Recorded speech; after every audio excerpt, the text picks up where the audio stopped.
Bienvenue à votre émission radio et télédiffusée qui vous donne des informations détaillées sur les bonnes pratiques agricoles et la météo. Producteurs et productrices agricoles, vous êtes à Agro Météo.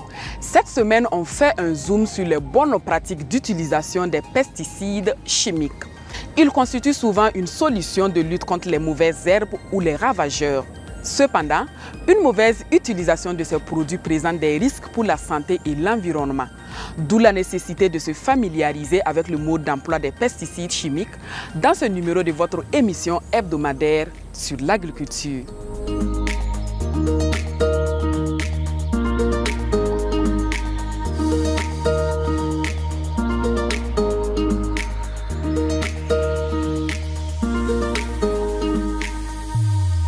On ne fait pas un traitement en plein soleil. Un traitement phytosanitaire, c'est tôt le matin ou soit carrément le soir. Parce que tôt le matin, vous aurez la chance d'atteindre vos cibles. Les chenilles, là, le matin, ils sortent. Les insectes, là, le matin, ils sortent. Mais dès que le soleil sort, là, eux aussi, ils vont aller se réfugier à cause du soleil. Le soir aussi, c'est la même chose. Voilà. Sans compter même le vent. Vous savez, à partir de 9h, 10h, là, on commence à avoir le vent. Mais très tôt le matin, ou soit un peu 18h, 17h, il n'y a pas le vent. C'est des moments vraiment indiqués pour faire un traitement phytosanitaire. Les pesticides chimiques. Au Burkina Faso, on en retrouve une gamme variée sur le marché. Malheureusement, leur utilisation engendre fréquemment des effets indésirés jusqu'à des pertes en vie humaine à cause de l'ignorance ou de la non-maîtrise des procédés par les producteurs. Pourtant, les risques de contamination et de décès peuvent être évités si les producteurs observent les mesures de précaution. Et oui, rien que ça. Et ce n'est pas aussi simple comme ça en a l'air. Regardez dans les papiers. Il y a des images de bonnes pratiques d'utilisation des pesticides qu'on a mis à l'intérieur de 1 jusqu'à 14. On va aller image par image pour expliquer un peu l'importance de ces images-là. La troisième image, on voit deux bidons. Un bidon où il y a une photo du coton dessus et un autre bidon où il y a une photo de tomate là-dessus. Voilà. Et en même temps, l'image 4, on a aussi un bidon où il y a un insecte là-dessus, un bidon aussi où il y a l'herbe là-dessus. Ça veut dire quoi? On ne peut pas aller prendre un produit de coton pour aller traiter ta tomate ou soit vice-versa. C'est interdit. C'est-à-dire que le produit que vous allez traiter là, tous ceux qui vont manger ces produits maraîchers là, ils vont prendre le produit. Et c'est des maladies. C'est des maladies. On a actuellement des cancers, plein de maladies que les gens ne peuvent pas soigner. C'est dû effectivement à ces usages incontrôlés et abusifs de ces pesticides là. Je vais vous expliquer comment on doit préparer le produit pour le traitement. Donc ce qui y tient, c'est un produit contre les piqûres suceurs. Et au niveau du dosage, c'est un sachet pour un appareil de 16 litres. Tu ouvres d'abord l'appareil. Tu mets un peu d'eau avant de mettre le produit. À cette partie-là, voilà. C'est là-bas on déchire et puis on met dedans. Après avoir mis le produit dedans, on doit très bien mélanger. On dit de mettre un peu d'eau avant de mettre le produit. C'est pour éviter que le produit ne se colle à l'appareil en bas. Voilà. Et pour aussi que le mélange soit homogène. Le sachet, c'est pour 16 litres d'eau. Mais quand vous allez faire le traitement, il ne faut pas trop remplir le bidon. Parce que quand vous remplissez beaucoup, quand vous allez vouloir porter là, ça peut se verser sur vous. Si on veut faire le traitement, il faut faire un dosage. La photo numéro 9, ça explique chaque produit a son dosage. Voilà.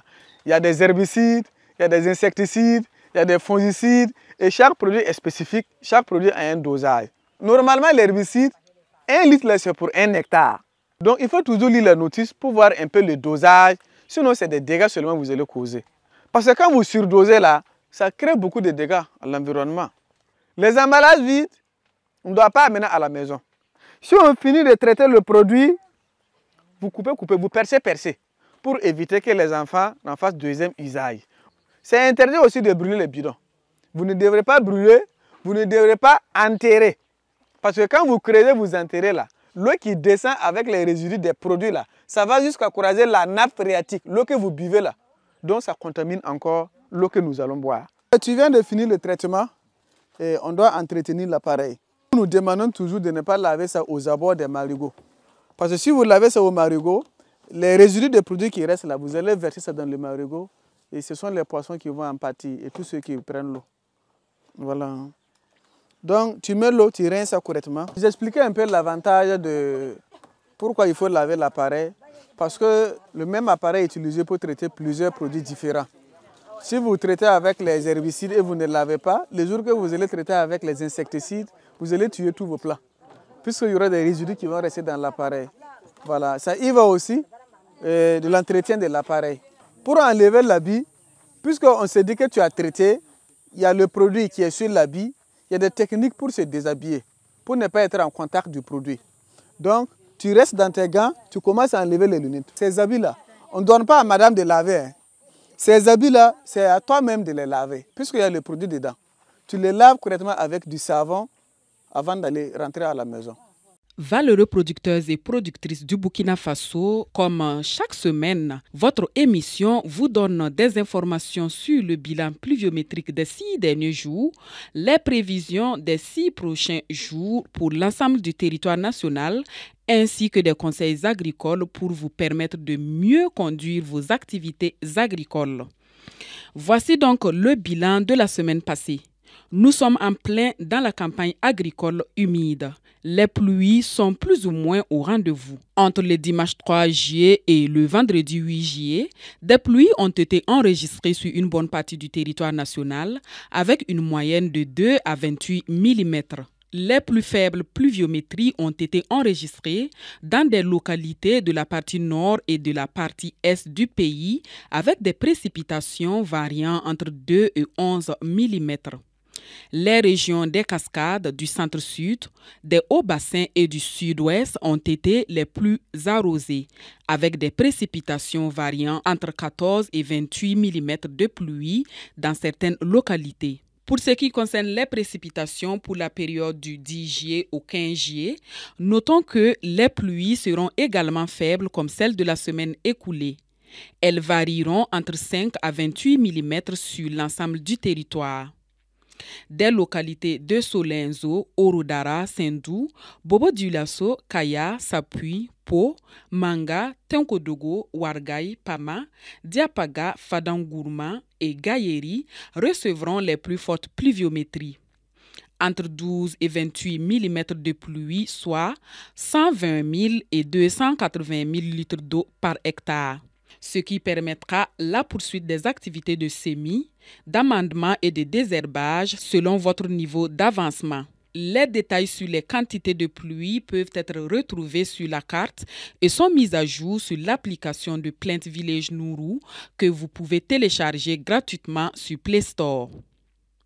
Des poches de sécheresse seront observées pendant ces 6 prochains jours dans certaines localités: Banfora, Gawa, Batié, Nouna, Tougan, Toma, Waiguya, Goursi, Yako, Kongoussi, Djibo, Gorom Gorom, Dori, Seba, Bogandé, Boulsa, Koupela, Zorgo, Kombisiri, Ouagadougou et Ziare seront les moins arrosés avec des pluies comprises entre 5 et 11 mm, soit entre 50 000 et 110 000 litres d'eau par hectare.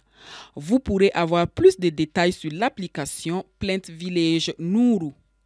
L'ensemble du territoire recevra du 7 juillet au 6 août entre 105 à 289 mm d'eau de pluie. Les localités de Orodara, de Bobo-Dioulasso, de Solenzo, de Nouna, de Dedougou, de Boromo, de Toma, de Réo et de Goursi recevront en moyenne entre 1 999 000 à 2 890 000 litres d'eau par hectare tout au long de ces 30 jours. Pour les producteurs des localités où on observera des poches de sécheresse, il leur est conseillé de faire des réserves d'eau au cours des premières pluies de la semaine afin d'irriguer manuellement leurs champs pendant ces périodes. Par ailleurs, ils peuvent également ajouter le biochar dans les champs au niveau des poquets. Le biochar permet de garder l'humidité dans le sol. Son utilisation pendant les poches de sécheresse permettra de garder l'humidité nécessaire à la germination des semences et au maintien des jeunes plants, ce qui permettra à vos jeunes plants de ne pas souffrir du manque d'eau. Il est aussi important de travailler à éviter les pertes d'eau. Pour cela, nous vous conseillons de couvrir le sol de vos champs avec de la paille issue de vos anciennes récoltes. Pensez également à faire la culture associée en sémant les cultures telles que les légumineuses et autres qui couvrent le sol sous les céréales. En plus d'enrichir vos sols en azote, elles permettront de garder l'humidité pour vos céréales. C'est tout pour cette semaine. Je vous donne rendez-vous la semaine prochaine pour d'autres nouvelles sur le temps et d'autres conseils agricoles. Si vous avez des questions, commentaires et suggestions, vous pouvez nous les envoyer par WhatsApp au plus 226 76 60 03 81. Ici prend fin ce numéro d'Agro-Météo sur le mode d'emploi des pesticides chimiques. Nous espérons que vous avez pris bonne note pour une utilisation rationnelle et sécuritaire de ces produits phytosanitaires. À la semaine prochaine.